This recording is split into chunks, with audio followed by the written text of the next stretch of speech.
Doctor भावना राजू सूर्यवंशी मी तुमच्या सर्वांसमोर एक छोटासा गर्भसंवाद साजरा करणार आहे.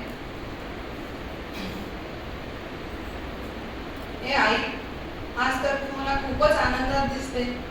हो रे बाळा, आज मी खूप आनंदात आहे आणि तेवढी मी आज आनंदात आहे आणि उत्साहातही आहे.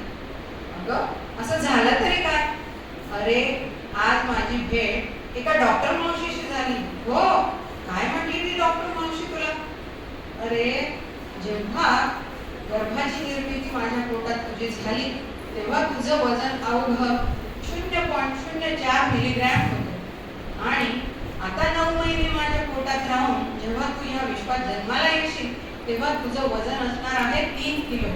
म्हणजेच या 3 किलोचं जर रूपांतर मिलीग्रॅम मध्ये केलं तर त्याचं उत्तर येतं 30 लाख मिलीग्रॅम आणि या 30 मिलीग्रॅम वजनाला तुझ्या आधीच्या वजनाने जर भागलं जे होतं 0.04 मिलीग्रॅम तर त्याचं उत्तर येतं 5,70,00,000. याचाच अर्थ एखाद्या आईला गरोदरपणात जर समजले गर्भसंस्काराचे महत्त्व आणि तिने जर ते अवलंबले तर आई एवढ्या प्रमाणामध्ये बाळाच्या बौद्धिक आणि शारीरिक सगळ्या गोष्टींमध्ये एवढे बदल घडवून आणू शकते आणि 80% विकास हा आईच्या बाळ जेव्हा आईच्या पोटात असतं तेव्हाच होणार असतो.